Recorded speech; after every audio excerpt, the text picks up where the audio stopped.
On the Dakota Territory frontier in 1880, a widow prepared for winter the way every sensible homesteader did, with cordwood stacked to the eaves, sod packed thick against the north wall, and quilts traded in town for whatever coin remained. But one woman, Margaret Holloway, did the unthinkable. She spent her autumn pushing a battered wheelbarrow down to the Cheyenne River and hauling smooth gray stones, one load at a time, into her one-room cabin. The settlement's women whispered that grief had taken her wits, that she was burying her husband's ghost beneath her own floorboards. Her neighbors called her the Stone Widow. A cabin filled knee-deep with river rocks, something even a barn cat would refuse to lie on. How could a floor of cold stone possibly carry 3 children through a Dakota winter? But the people in that little settlement near Fort Pierre did not yet know the winter coming for them was no ordinary winter.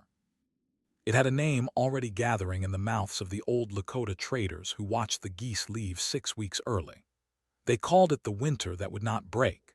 History would later call it the hard winter of 1880 to 1881, the worst the northern plains had ever measured. If you believe stories of forgotten frontier ingenuity deserve to be told, support us with a like and hit subscribe to follow Margaret Holloway's journey as she proves an entire settlement wrong. Margaret Holloway was not what the territory considered a learned woman. She had grown up in a Pennsylvania mill town, married young to a logger named Thomas Holloway, and followed him west when the railroads opened the Dakota plains to homestead claims. She read her Bible slowly, signed her name in careful blocky letters, and knew the prices of flour and salt pork better than she knew the names of the constellations above her roof. Most of her knowledge lived in her hands and in the long memory of a childhood spent watching her grandmother do strange, stubborn things that always seemed to work.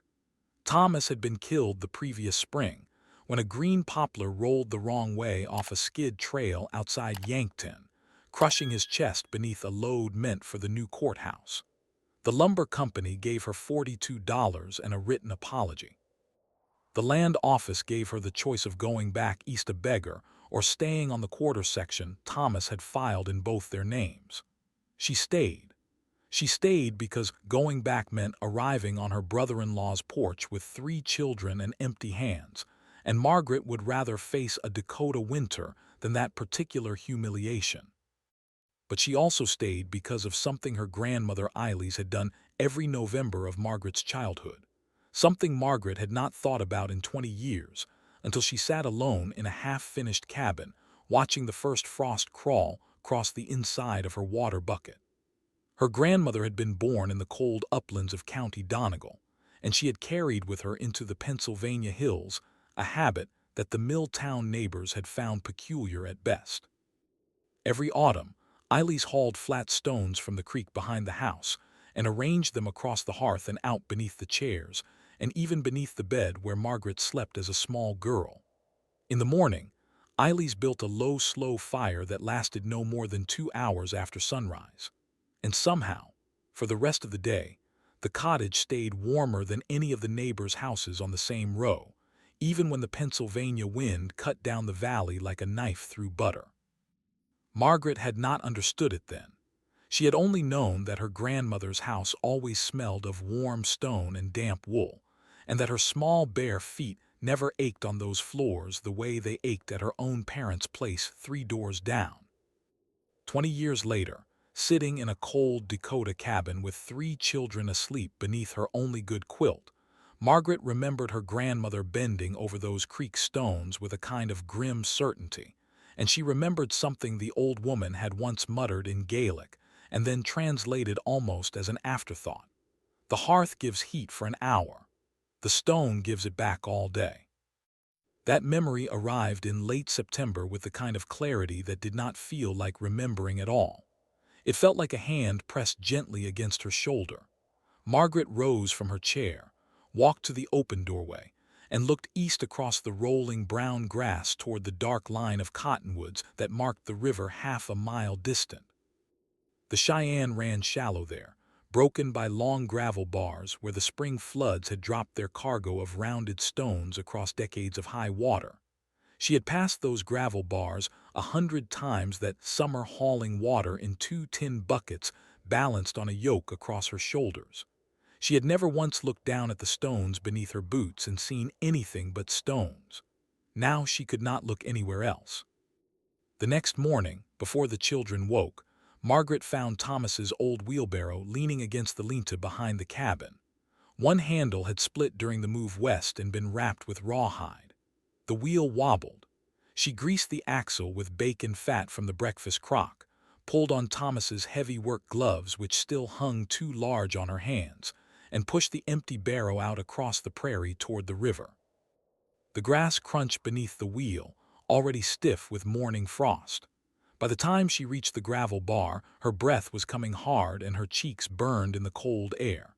She stood at the edge of the water for a long moment, looking down at the smooth gray stones that lay scattered across the riverbed like sleeping animals. Then she bent down, picked up the first one, and set it carefully into the wheelbarrow. She chose her stones the way her grandmother had chosen them, by feel and by weight. Round stones with no sharp edges. Stones large enough to fill her two cupped hands but not so large that a child might trip on them. Stones with a slight flatness on one face so they could be laid steady against earth. She avoided the pale stones because Eilis had always said the pale ones cracked when fire touched them. She wanted the dark ones, the gray ones, the ones that felt heavier in her palm than they looked, the ones a body knew without being told had once been pushed up from somewhere deep beneath the world. By the time the wheelbarrow was half full, her arms shook and her back burned. She pushed it home anyway, leaning her whole weight against the splintered handles, and tipped the first load onto the dirt floor of her cabin just inside the doorway. Her oldest daughter, Sarah, 11 years old and already too sharp-eyed for her years, stood in the doorway holding her two younger brothers behind her. She watched her mother kneel on the floor and begin arranging the stones in a tight, deliberate pattern, fitting them together like pieces of a puzzle that only Margaret could see. Sarah did not ask what her mother was doing. She had learned in the months since her father's death that some questions opened doors better left closed. She simply took her brothers outside to gather what fallen would remain near the lean-to, and she did not mention the stones to anyone until 3 days later, when the first wagon came up the rutted track from the settlement, and Mrs. Edith Crowder leaned down from the seat to peer through the open cabin door. Edith Crowder was the wife of the settlement's general store owner, a stout woman in her 50s who considered herself the unofficial keeper of the moral temperature of every household within 10 miles of Fort Pierre. She had brought a jar of preserves as a neighborly gesture and a head full of careful questions as her real cargo. When she saw Margaret on her knees fitting river stones into the packed earth floor of the cabin, the jar of preserves nearly slipped from her hands. She did not speak for a long moment. Then she climbed down from the wagon, smoothed her skirts, and stepped to the doorway with the careful expression of a woman approaching a sickbed. "Margaret, dear," she said gently, "is something troubling your mind?" Margaret did not look up. She fitted another stone into place, pressed it flat against the earth with the heel of her hand, and answered without raising her eyes. "Only the cold that's coming, Mrs. Crowder. Only that." Edith Crowder left the jar of preserves on the table without another word, and climbed back into her wagon with the stiff dignity of a woman who has just witnessed something she did not have language to describe yet. By the time she reached the settlement, she had found the language. By supper, every household within riding distance of Fort Pierre knew that the widow Holloway was filling her cabin floor with river rocks, and that her 3 children stood by quietly while she did it. The gossip moved the way prairie fire moves, jumping wagon track to wagon track, settling first in the kitchens and then in the saloons, and finally in the small Methodist meeting hall, where the women gathered Wednesday evenings to mend clothes and trade news. The verdicts came quickly and from every direction. Reverend Caleb Pickett, a thin, earnest man who had buried Thomas Holloway 6 months earlier, suggested gently that grief sometimes worked itself out in the hands when the heart had no other place to put it. Old Mrs. Eunice Dolly, who had crossed the plains in a Conestoga wagon as a young bride 30 years before, said she had seen widows do stranger things in the first year, and that the territory would correct the woman in time. But the harshest verdict came from Calvin Burrows, the settlement's most prosperous farmer, a hard-jawed man who owned the only steam thresher within 40 miles and considered himself a practical authority on every matter that touched the soil. Burrows had ridden out to the Holloway claim under the pretext of offering to buy back her quarter section at a fair price, and he had returned to the settlement white with disgust. "She's lost it," he told the men gathered around the stove at Crowder's store. "Floor's already half buried, like she's making her own grave one stone at a time." Someone laughed. Calvin Burrows did not laugh. "Her children are out there. That's what bothers me. Children ought to be removed from a woman who behaves like that." The laughter died at the word removed. Margaret heard the talk eventually, the way a settler always hears the talk eventually. The mercantile clerk's wife mentioned it while measuring out a pound of dried beans.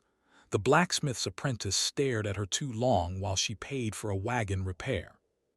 A boy of about Sarah's age threw a clump of frozen mud at the back of her wagon as she drove out of the settlement one October afternoon and shouted something that Sarah pretended not to hear. Margaret heard it. She did not turn around. She drove home through the slanting yellow light of the dying year, and that evening she pushed her wheelbarrow back to the river and hauled another load of stones up the slope to the cabin, while her breath made small white clouds in the cooling air. The work was harder than she had expected. The wheelbarrow could carry perhaps 30 stones at a time, and each round trip took the better part of 2 hours. Margaret made 3 trips a day when the weather allowed it, sometimes 4 when the children helped, and on the worst days she made only 1. Her hands cracked open along the knuckles and bled into the rawhide-wrapped handle. Her back developed a deep aching knot beneath her right shoulder blade that never fully eased. Her boots wore through at the toes, and she patched them with strips cut from an old leather belt. Sarah began making most of the meals because Margaret was too tired in the evenings to manage more than tea and bread. The 2 younger boys, Daniel, who was 8, and James, who was barely 5, took to playing among the growing fields of stones inside the cabin as though it were the most natural thing in the world. By the second week of October, the stones covered roughly half the cabin floor in a single tight layer, each rock pressed firmly against its neighbors with no gaps wider than a fingertip. Margaret had not stopped to explain her work to her children, partly because she did not entirely trust her own words yet, and partly because she was not sure she had energy to spare for explanation. But one evening, while she sat by the small iron stove rubbing tallow into her cracked hands, James climbed into her lap and asked the question Sarah had been too proud to ask. "Mama, why are we making the floor of stones?" James asked, his small hands resting against the front of her apron. Margaret looked down at his round, serious face for a long moment before she answered. The fire crackled softly in the iron stove. Outside, the wind had begun moving across the prairie with a sharper edge, the kind of edge that meant the warm season was finished arguing with the cold one. She set down the tallow tin and gathered the boy closer against her chest. "Because the floor remembers, James," she said quietly. "Earth forgets the fire as soon as the fire goes out, but stone remembers.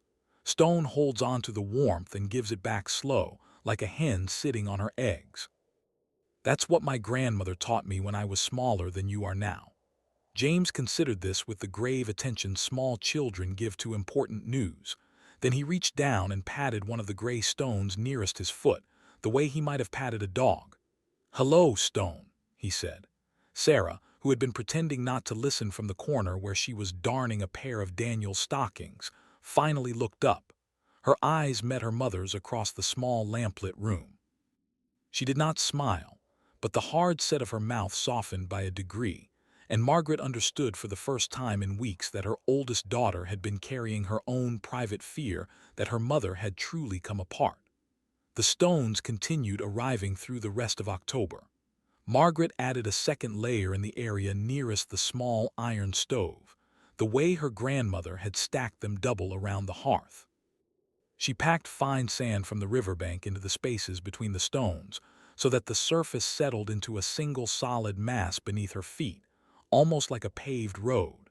She rubbed the upper faces with a mixture of beeswax and pine pitch, a trick her grandmother had used to keep the stones from grinding dust into clothes and bare feet.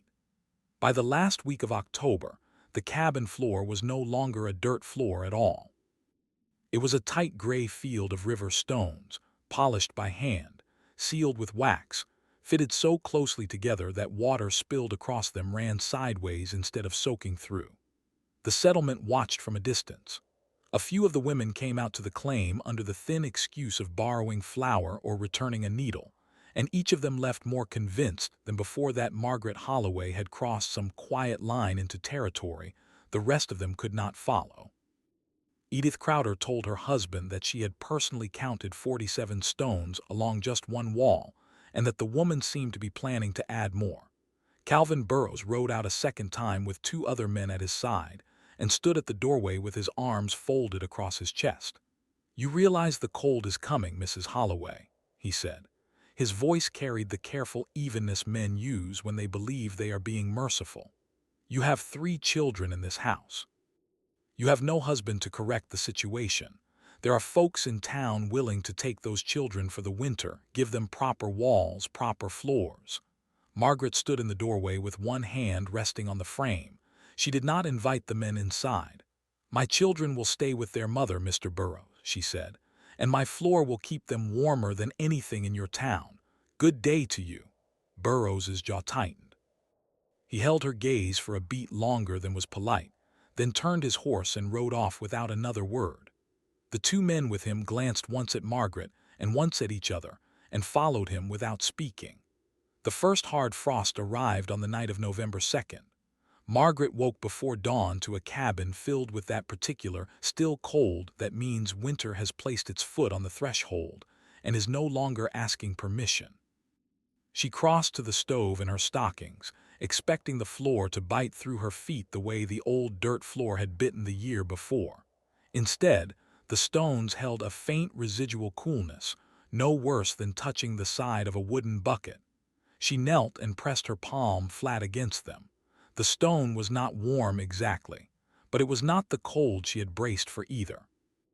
It held the air's chill politely, the way a thick wool blanket holds the temperature of the room around it without ever feeling sharp against the skin. Margaret stayed kneeling for a long moment, her hand pressed flat against the gray surface, and she felt something inside her chest unknot for the first time since Thomas had been killed. Then she rose, opened the small iron stove, and began the careful work her grandmother had taught her 2 decades earlier in a Pennsylvania kitchen. She did not build a roaring fire.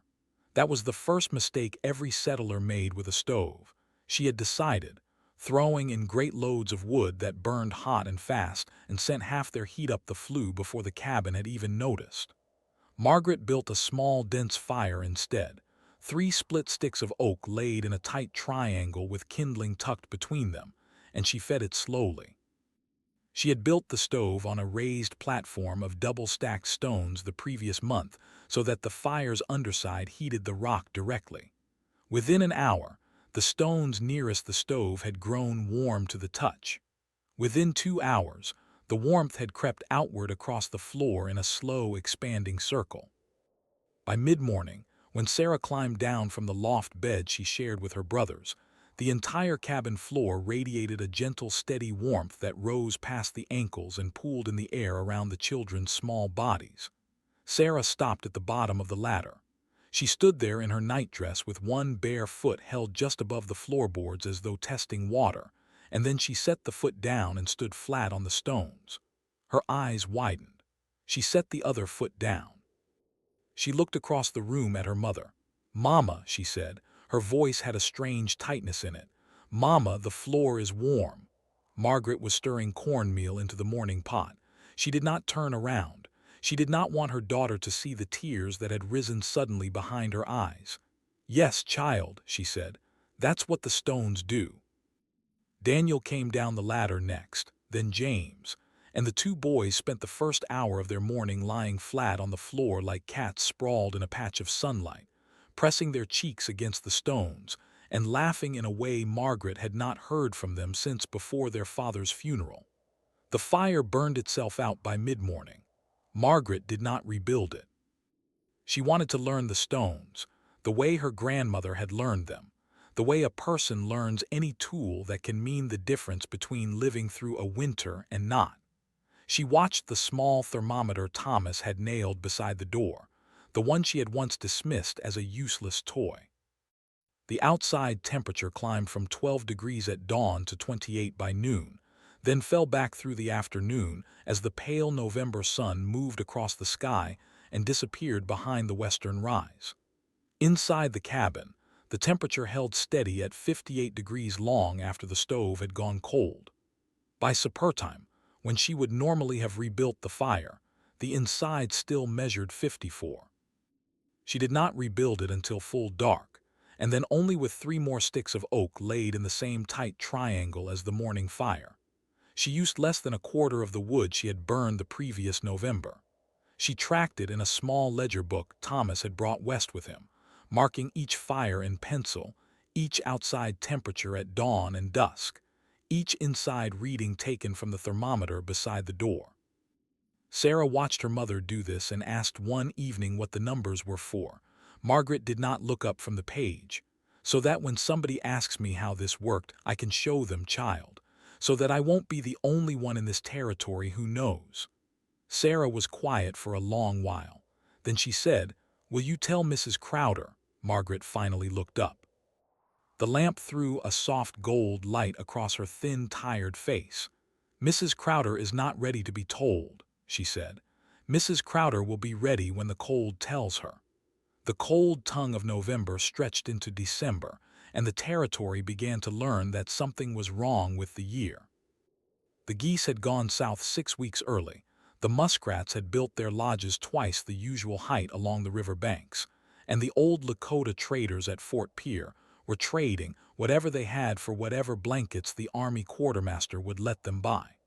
The white settlers who paid attention to such things grew quietly worried. The ones who did not pay attention grew loudly confident. Calvin Burrows stood on the wooden walk in front of Crowder's store in early December and told a small audience that the territory had survived worse winters than this one would prove to be, and that talk of any sort to the contrary was the kind of weakness that kept a settlement from prospering. 3 days later, the first true blizzard of the hard winter came down out of the Canadian plains and buried the territory beneath 4 feet of snow in 14 hours. The wind that came with it was the kind of wind that older settlers would speak about in low voices for the rest of their lives. It did not blow. It pressed. It pressed against walls like the flat of a hand, finding every gap in the chinking, every shrunken plank in the door, every loose pane of glass. The temperature fell to 28 below zero by the second night of the storm and did not rise above zero again for 9 straight days. Cattle caught in open pasture froze where they stood. A homesteader named Otis Brennan, trying to reach his barn 40 feet from his cabin door to feed his mules, became disoriented in the whiteout and was found 2 days later frozen against his own fence post, one gloved hand still raised as though reaching for something the wind had carried away. The mules died standing in their stalls. The train stopped running. The telegraph lines snapped under the weight of accumulated ice. The territory, which had begun the autumn arguing about politics and grain prices and the proper width of section roads, became suddenly and entirely concerned with one question only. Could the cabin hold out one more night? For most cabins, the answer began turning against the families inside them by the second week of December. The settlement's wood supplies had been calculated for an ordinary winter, and there was no such thing as an ordinary winter that year. Families that had stacked 4 cords against the north wall in October found themselves down to a single cord by Christmas. The blacksmith burned his own apprentice's bunk for heat one bitter night and apologized for it in the morning. Reverend Pickett began holding services in the small back room of Crowder's store because the meeting hall could not be kept above freezing no matter how much wood was fed into its single stove. Old Mrs. Eunice Dolly, who had crossed the plains as a young bride and had announced in November that the territory would correct the Holloway widow in time, was found by her son one frigid morning with frost crystals matted into her hair and her breath barely moving the air above the pillow. She survived. Many did not. a mile west of the Holloway claim, in a sod-roofed cabin on the lower bottomland near the river bend. A young homesteader named Asa Whitfield had moved his wife and two small children into a single bed beneath every blanket they owned. He kept the stove fed through the first week of the storm and into the second, but the wood ran low faster than he had expected, and the wind found a gap above the door that he could not seal no matter how he stuffed it with rags. On the morning of December 17th, the temperature inside the Whitfield cabin matched the temperature outside. Asa Whitfield and his wife Hannah and their two children, ages 4 and 2, did not wake. A neighbor found them 3 days later when the storm finally broke enough for a man to ride. The bodies were carried back to Fort Pierre on a buckboard sledge, and the 4 small graves were dug into the frozen ground with picks and crowbars by men who took shifts of 15 minutes each, because no man could swing a pick longer than that in the cold. Inside the Holloway cabin a mile to the east, the same morning broke differently. Margaret rose before dawn as she had every morning since the storm began, crossed to the stove in her stocking feet, and built her small, dense triangle of 3 split sticks. The stones beneath her feet held a low, steady warmth, not from any fire she had built in the previous 12 hours, but from the embers of the fire she had built before sleep. She kindled the morning blaze, watched it catch, and went back to the loft to wake the children. Sarah was already awake, sitting up with her arms wrapped around her knees and reading from the Bible by the gray light coming through the small east window. Daniel and James lay tangled together beneath a single wool blanket, both boys in shirt sleeves, their cheeks flushed pink with the kind of sleep that only happens in a warm room. Margaret stood at the foot of the loft ladder for a long moment looking up at her children. Then she turned and went back down to the stove. She did not let herself think about the Whitfields yet. She did not know about the Whitfields yet. The territory had become a place where news traveled only as fast as a man could ride through a wall of wind, and most men were not riding. But she had heard, 3 days earlier from a freighter who had stopped at her well for water, that the settlement had begun to lose people. The freighter had told her in a voice low and flat, the way men report things they do not have room to feel yet, that the Pritchard family south of the river had buried their youngest in the snow because the ground was too hard for digging.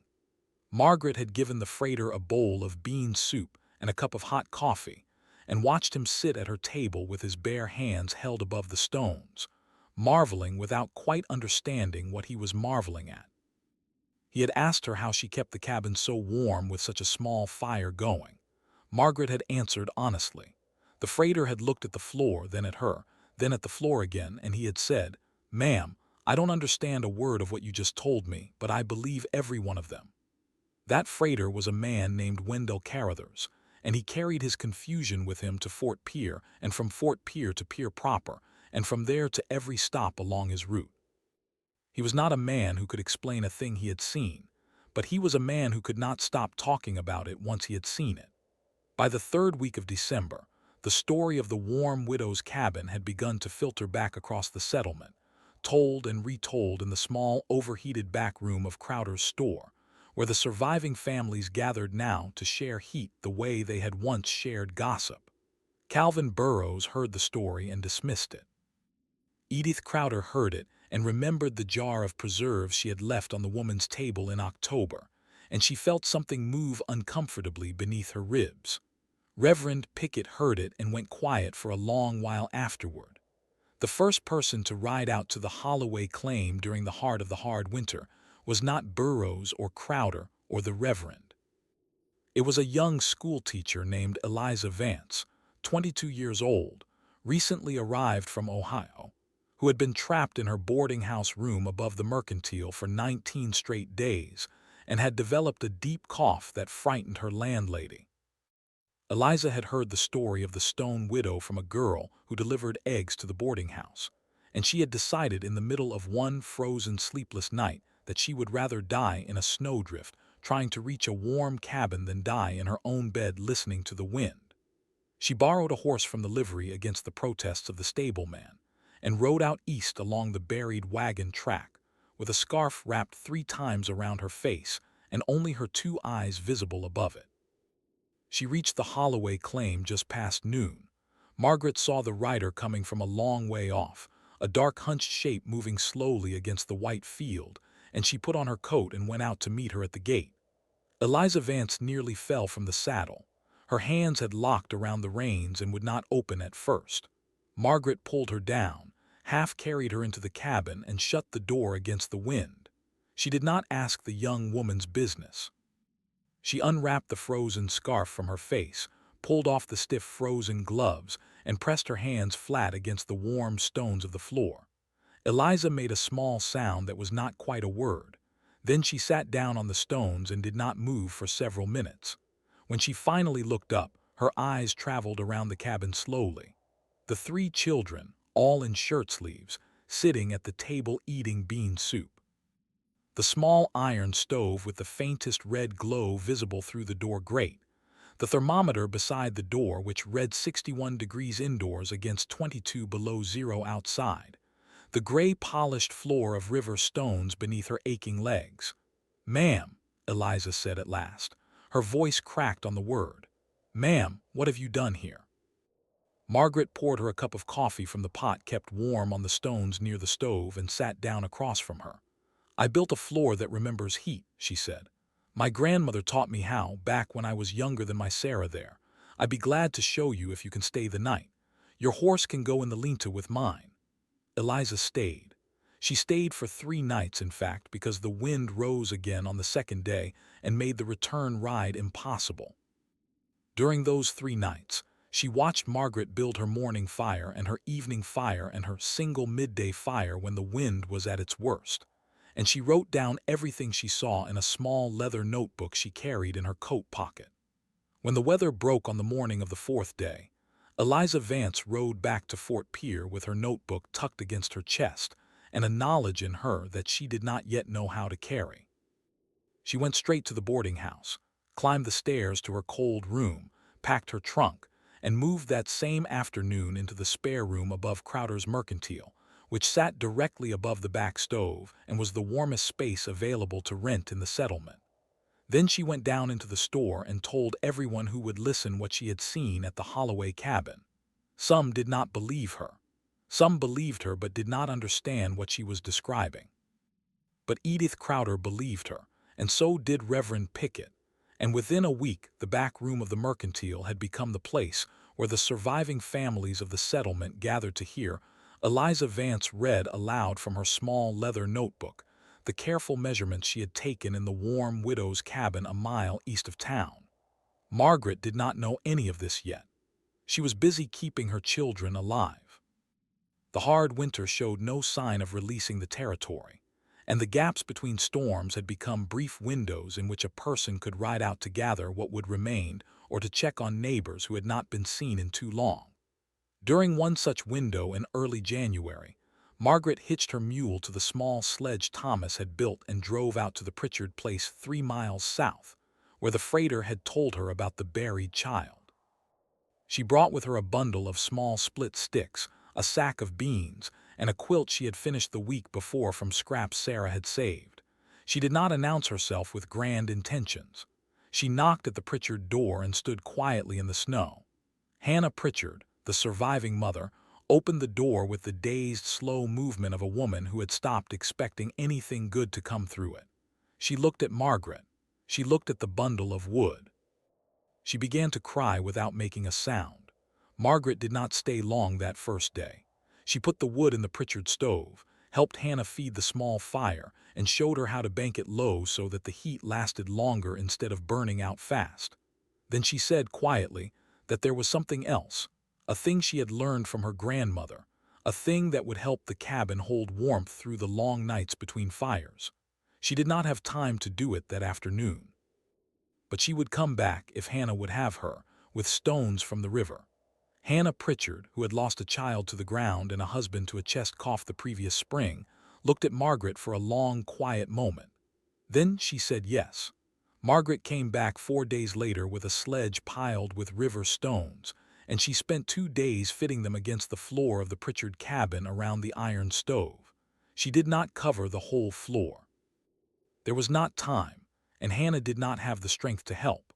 But she covered a 6-foot square in front of the stove and a smaller square beside the bed, and she showed Hannah how to build a small dense fire morning and evening, and how to read the thermometer beside the door. A week after that, Margaret rode out to a sod house north of the river where a man named Joseph Eichel lived with his elderly mother. Then to a claim east of the settlement where a young couple named the Beckers had a baby less than a year old. Then to 2 more cabins along the lower bottomland. She did not advertise her visits. She did not preach about her floor or quote her grandmother or claim that she had discovered anything at all. She simply arrived with stones in a sledge and worked until the work was done. By the end of January, 11 cabins within a 6-mile radius of the Holloway claim had stone hearth fields of varying sizes, and not one of those 11 cabins lost a soul that winter. Word traveled the way it travels in places where every conversation is a small fight against the wind. Eliza Vance kept writing in her notebook. Reverend Pickett began mentioning the Holloway woman in his sermons, though he was careful at first about how he mentioned her. Edith Crowder rode out herself in early February with a basket of fresh bread and apologized for the jar of preserves without quite saying what she was apologizing for. Margaret accepted the bread and did not press for the rest. Calvin Burrows did not ride out. Calvin Burrows lost 2 of his 3 farmhands to the cold that January and most of his cattle by the end of February. And by the time the worst of the hard winter began finally to release the territory in late March, he had become a quieter man than he had been in October. He never spoke against Margaret Holloway again in public. He also never spoke for her. There are men whose pride takes the shape of speech and men whose pride takes the shape of silence, and Calvin Burrows in the spring of 1881 became the second kind. The Federal Land Office sent an inspector down from Bismarck in the second week of March. His name was Cornelius Halsey, a stout bespectacled man of about 50, with a leather case full of forms and a pencil tucked behind one ear. His job was to count survivors. The government had heard reports from the territory that were alarming enough to require a federal accounting, and Halsey had been chosen because he was patient and methodical, and had survived 2 Dakota winters of his own as a younger man. He rode the wagon tracks from claim to claim with a notebook and a list, marking down who was alive and who was not, and asking each surviving family the same set of questions about provisions and firewood and shelter. By the time he reached the Holloway claim on a windy afternoon in late March, he had already heard the widow's name 19 times in 3 days, and he had heard it spoken with the particular careful awe that men reserve for things they cannot fully account for. He climbed down from his wagon. He removed his hat at her door. Cornelius Halsey spent 4 hours in the Holloway cabin. He measured the temperature near the stove and the temperature near the door. He pressed his palm against the stones in 3 different places and wrote each observation down in careful pencil. He asked Margaret to describe, slowly, the construction of the floor, and he wrote down her answers without interrupting. He asked about the wood she had burned over the winter and compared the number she gave him to the numbers he had collected from 12 other surviving cabins. He sat for a long while at her table, turning the pages of his notebook, his bespectacled face drawn into the troubled stillness of a man who has discovered something that does not fit any of the boxes he has been given. At last he closed the notebook, thanked her for her hospitality, and rode away into the long pale light of the spring evening. 6 weeks later, Cornelius Halsey submitted a 31-page report to the Federal Land Office in Washington concerning the survival rates of the Dakota Territory homesteaders during the winter of 1880 to 1881. The central document of that report was a letter, 8 pages in length, in which he attempted to account for the survival of 14 specific families whose claims had stood within a 6-mile radius of a point 3 miles east of Fort Pierre. He could not bring himself to write down what Margaret had told him about her grandmother in Donegal. He could not bring himself to attribute the survival of 14 homesteading families to a Pennsylvania widow with cracked hands and a wheelbarrow. The country he served did not yet have a place in its imagination for such a woman. So he wrote, instead, that the families in question appeared to have been preserved by what he could only describe as divine providence, acting through the application of certain principles of heated masonry traditional among the European peasantry. And he recommended that the Department of the Interior consider compiling a manual of such principles for distribution to future homesteaders. The letter was read by men who had never seen Dakota in winter and never spoken to Margaret Holloway, and they nodded over it gravely and approved its recommendations.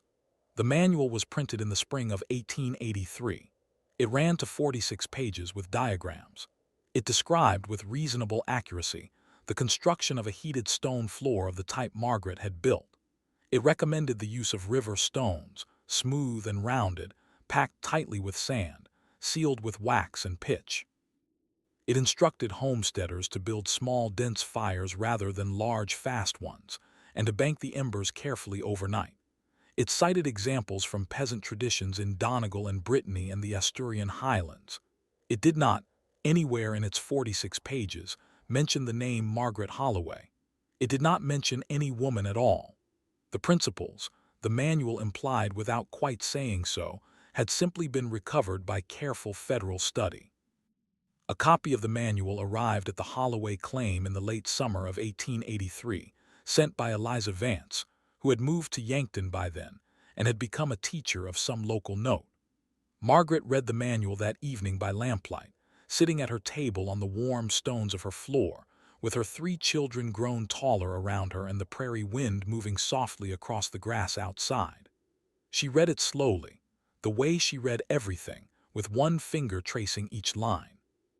When she came to the end, she sat for a long time with the pamphlet held lightly in both hands. Then she rose, crossed to the small iron stove, opened the door, and folded the pamphlet once down its center. She placed it gently into the embers. The paper caught with a small, soft sound. The stones beneath her feet held their warmth as they always had, indifferent to whose name was written on the page burning above them, indifferent to who got the credit and who did not. The wind never apologized to Margaret Holloway. It simply stopped arguing once her floor proved stronger than the winter that had tried to kill her children. What do you think? Would you have laughed at the stone widow for filling her cabin floor with river rocks? Or would you have trusted an old Irish grandmother's stones before the hard winter proved her right?